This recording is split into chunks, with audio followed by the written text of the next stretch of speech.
Working overnight at a hospital sounds terrifying.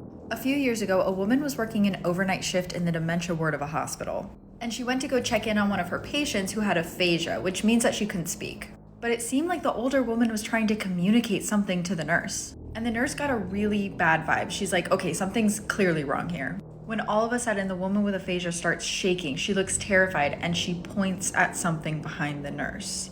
But when the nurse turned around, there was nothing behind her. The nurse is terrified, but she finishes her shift. She has to clock out downstairs in the basement of the hospital, and it's like 3 a.m. at this point. And all of a sudden, out of nowhere, she hears this clanging noise. So she peers around the corner into the hallway, and there's just a knife laying in the middle of the hallway, no explanation. I actually shared this scary story and a bunch of other hospital-related scary stories in this week's episode of the podcast.